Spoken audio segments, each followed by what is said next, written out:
Hey, Barrett Edelstein here, your celeb expert and your Celeb Savant. Celeb Savant is a weekly entertainment show. We have long-form career retrospective type interviews with celebrities, singers, actors, and industry experts.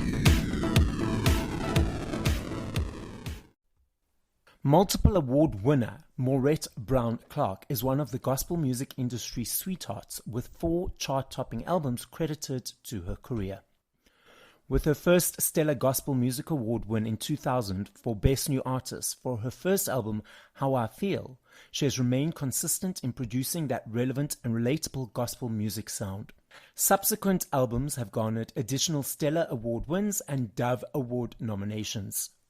The praise and worship anthem One God and It Ain't Over Until God Says It's Over were chart-topping songs released on her 2007 release entitled The Dream. Both songs were top 10 songs on the Billboard Gospel charts for many months, with the entire project receiving the Stellar Award for Praise and Worship Album of the Year in 2011. She released The Sound of Victory with the lead single I Hear the Sound of Victory becoming the number 17 Gospel Song of the Year, charted by Billboard magazine. Subsequent single releases include King O' King in 2015 and I Want God 2019. Both enjoyed Billboard chart-topping success. Her latest body of work, He Loves Me, was released in the last part of 2023. Up next on Celeb Savant, we've got Maurette Brown Clark. Where do we find you in the world and how are you doing? I'm actually in Maryland, in the United States, and I'm doing great today. I get to speak with you all the way in South Africa. Like, whoa, very nice. Thank you. It's lovely to have you with us. At what age did you think, cool, I want to be in the music or entertainment world, whether it was a child or as a teenager, and how did that journey accumulate to where we are today? So it really began after I graduated from university, graduated from college, and had a job, a boyfriend, a car. I had all those things that, check the boxes, right? Okay, I'm good.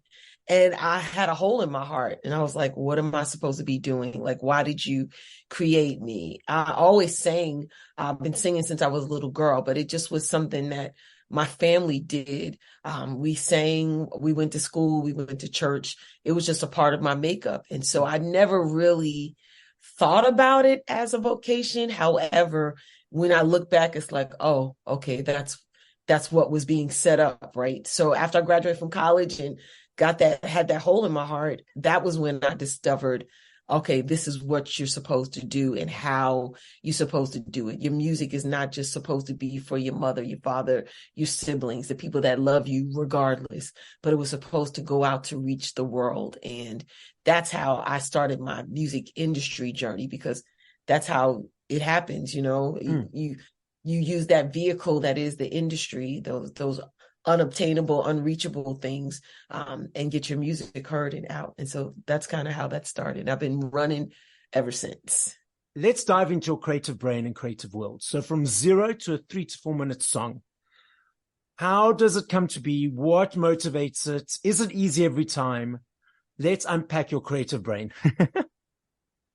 So, it's all of those things at different times, right? So when I first started, I was writing like all of my music because I asked God, since you called me to this, there's got to be something that you want me to say. And so I always started out as a writer. I played a little bit. And so that creative process was just, it could be riding in my car and recording a thought, or it could be sitting in church one day and a musician plays some chords and I'm like, ooh, that's fire. So, I'll record it and kind of put some lyrics and stuff to it. So it could be the gamut. It could be another song that somebody else is up singing, they wrote. I grew up experiencing the music of Pastor Donnie McClurkin, his original music before he was Donnie McClurkin. And so to know that I could write something that would touch people's hearts and then go beyond where I could physically get it was a great interest to me. And so it's easy for me to take songs and even that I haven't written and to make them be for me and to make them feel like I've written them. And I think that's what what my sweet spot is. My sweet spot is, even if I didn't write the song, Mm. you feel like I wrote it by the time I'm done with it. And that's amazing. So the difference between you writing songs and performing them, and then when you get songs from other writers, once you Yeah. receive that song from that, wherever it comes, is Yeah. it a process for you to make it your own?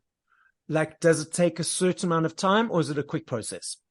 So it's a quick process for me because I will not record a song that I don't feel like it's mine. Okay. Something I would say, how I would say it, Mm. how I feel, like how is this something that I feel? I had somebody send me a song one time and it was talking about, God, I was, I lost my mind, or I was in it. I was just like, no. Now, could I sing it? Yeah. Okay. But is that something that I could relate to? Was that Yes. inherently me? Mm. Absolutely not. That might be for somebody else to sing because that's their walk, that's their testimony. So for Yeah. me, it's easy to sing because I will never sing a song that doesn't speak to me first. So that's again, that's been a part of my journey, to be able to select songs that either I write or that they speak directly to me, or they feel like something I would be saying. Okay. And then I'm able to record that. When you writing your own songs, do you ever Mhm. collaborate with other people during that process, or is it always your sole journey? Yeah, no. Again, it's the gamut.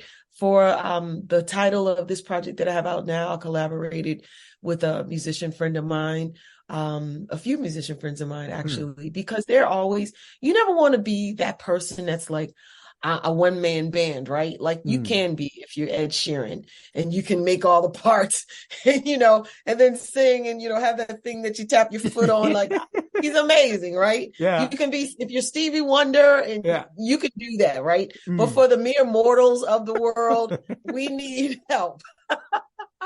And so that always takes on the process of finding the right people to surround yourself. So if somebody can play better than me, come over here and play this song. Somebody can hear something that I don't hear, Mm. and it sits with me, then I'm bringing that in. I'm not an orchestra. I'm not, I don't play any horns or strings. Mm. I don't necessarily hear all of the innuendos and nuances that background vocals could be. So you always want to surround yourself with creative people, and they take your baby, like your thought, Mm. and they elevate it.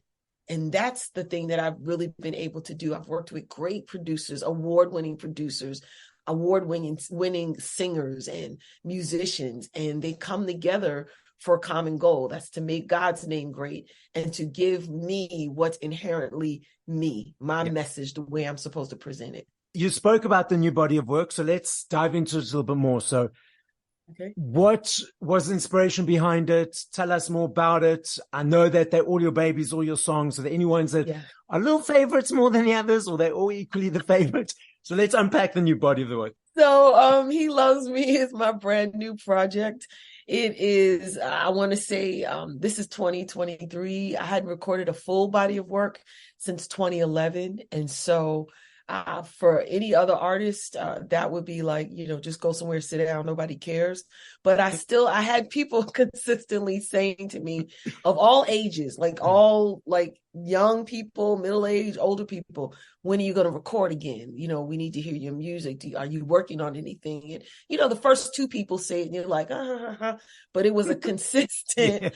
thread of people saying it. I was just like, well, what's going on here? And I Yeah. feel like it was God saying, go.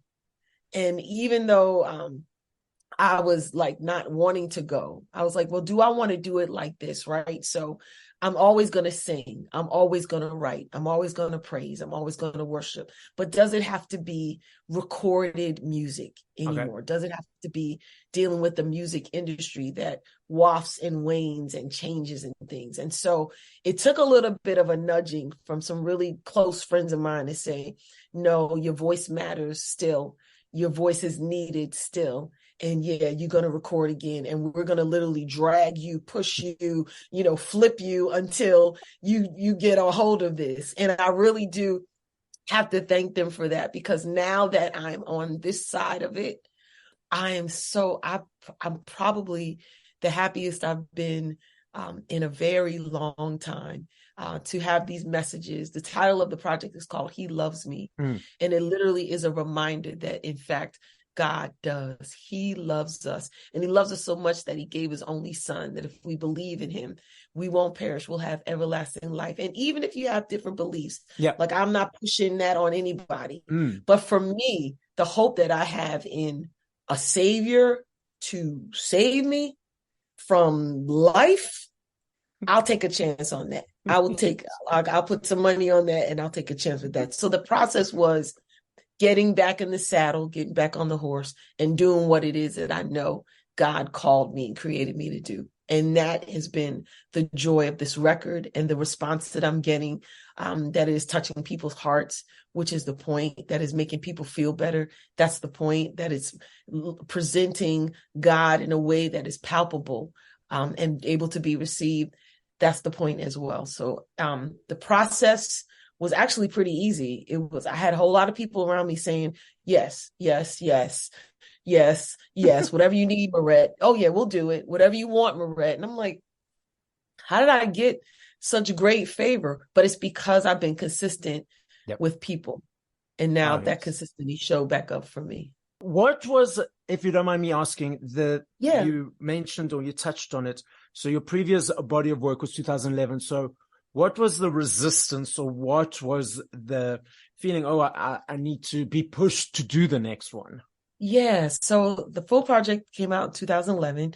I did a single in 2015. Okay. Because I was just like, I was out of one record agreement and I had a little freedom. I was like, I can do whatever I want. So I was like, I'll just do a single and, see how that goes. Because that's literally how the industry changed, right? So it went from making whole records to just put out a single.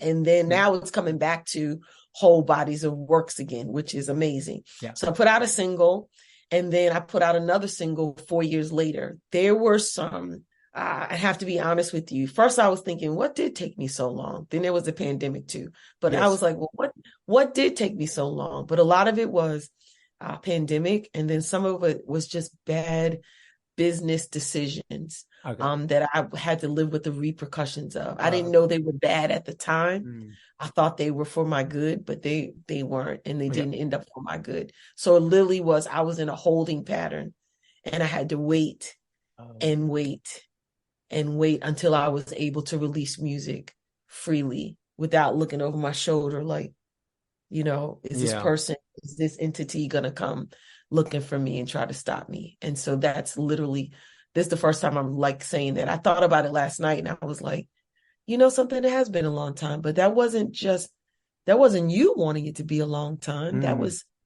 you being stopped. And sometimes that happens. Yeah. If I had to be stopped, paused, to have the joy that I have now, then I gotta be all right with that. I'm okay with that. You're giving me so many goosebumps and aha moments, because there's so many things in my life. I was like, okay, this had to stop. You had to pause. You had to go in that direction. Yes. So thank you for the aha moments. I appreciate it. Absolutely. That. Absolutely. So you referenced this, so I want to touch on it a little bit more. I love me a CD. I still buy my CDs. I budget for my CDs. In fact, I'm looking at a CD player that I'm going to be buying shortly. For me, it's an energy exchange to you guys for all the hard work you put out. I love the experience of getting it, receiving it, unpacking it, listening to the whole thing. Yes. I'm not sure if you're aware, as you sort of referenced, that cassettes, vinyls, CDs, they're all making a massive comeback. Yes. Yeah, but we've also got these digital platforms that people consume music on. What are your thoughts on each and preference of each, if at all? So one, I just love that the music can go out. So that's number one. I'll never get a complaint about that. Like, as long as I'm here in Maryland making music that can reach South Africa, whether that's like digitally, physically, or by carrier pigeon, I'm all right with, right? So that is amazing. I, like you, love a physical thing. We could open it up. We could read who did what. We can read the lyrics, like all of that tangibleness. And, you would do that while you were listening to it. You could put it on. It just was, I feel like the quality of having a physical product just makes you feel like that present that you didn't know you needed, like the present you bought for yourself. I want these shoes and this CD over here, right? Yeah. I'm glad to see that that's coming back. I think a lot of people miss it, and particularly in the genre that I'm in, the gospel music genre. I mean, we go to church.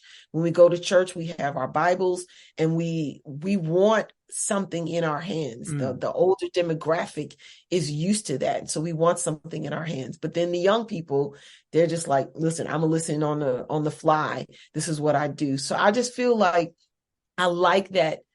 Vinyl, CDs. I don't know too much about cassettes though. I like that. I've had a few cassettes pop in my life. Yes, I'm the same. Yeah. I'm okay with cassettes not being around. Yeah. But I CDs, vinyl, yeah. and any way that the music can be consumed, I'm gonna keep up with it, like for sure. But it's interesting you say that, because it's actually the younger. I've been speaking to a lot of artists and it's actually the teenagers and late teenagers and early 20s who are going back to the physical. And I've spoken to quite a few artists who've got like teenage kids and younger kids, and oh, they want the vinyls, now they need to go look for the shops. So that's fantastic. Yeah, that's awesome. What do you enjoy about performing live? That I get to connect with people. I get to see people. And it's funny because I don't even know if I don't look for a reaction. I've got the kind of voice that just kind of like, I think it sneaks up on you. Like you're listening and you're like, oh, this is nice, and then at the end, you're like, wait a second, what just happened? I think that's kind of voice I have. But I miss that reaction. Like I don't typically see if people are smiling or if they're crying or if they're, praising. I miss all of that. I think God just kind of blinds my eyes because I don't want to get too caught up in what their reaction is. But I do love seeing people just listening to the music and embracing it and getting that message maybe that they didn't even know that they needed. To be reminded that God loves them, that he, and you can make that personal, like the title of the project, He Loves Me. You can walk away with that.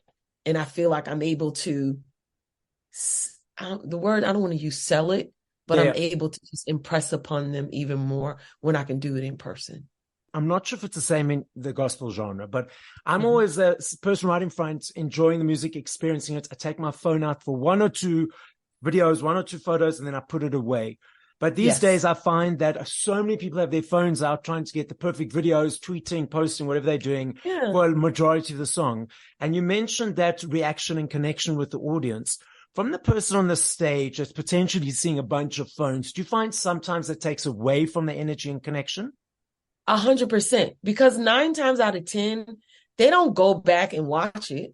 They're not going back I got to record this because I'm going to need this in 6 months and I want to watch it. They literally are recording because they're like, I'm here and I'm going to record it.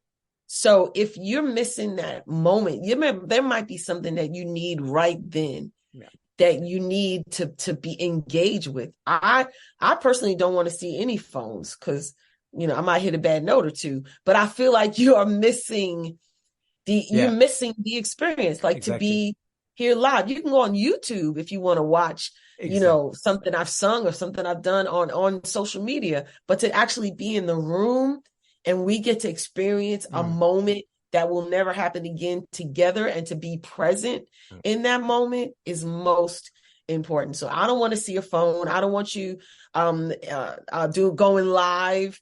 And so you can, have other people. I'm like, no, where are those people? I want them to buy tickets. Exactly. You must bring them to the show. I got adult kids, but I still got one in college. So I need all the fundage.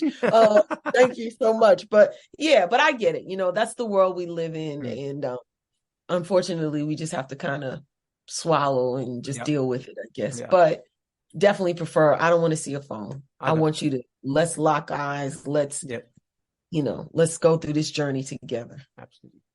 So I love this game. I know if I had to ask you this question in 2 hours, 2 weeks, 2 minutes, I know your answer will be different every time because there's millions of them, and I recognize that.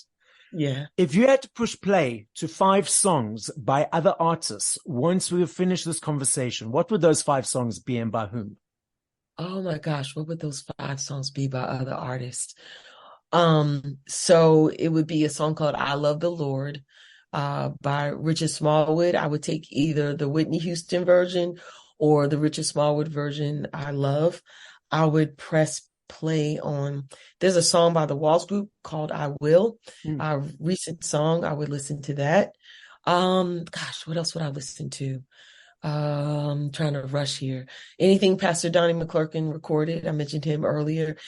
CeCe Winans, The Goodness of God, or anything she sings. She Mm. could sing about a pail in a bucket, and I'm pressing that.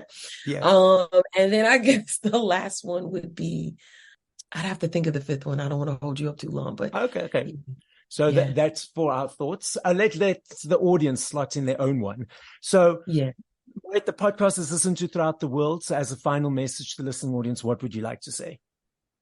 I would like to say one, I hope that if you're listening to the project, that you come away with something that can encourage you. It is very easy and traumatizing to look around the world and feel like, where is God? It's not just rumors of wars that we used to kind of say in the church, but it's actual wars. And it's not just, it's just all over. It's just the things that you have to deal with. People are in them, and then to be able to have to sit on the side and watch and feel helpless. But we have a God that sits high and he looks low, and he is well acquainted with what's going on. And when all else fails, we have to trust him. We've got to find him and trust him. So I would encourage you to do that. I don't have any of the answers, but I know a God that can walk you through whatever you're dealing with in your life, because he loves you.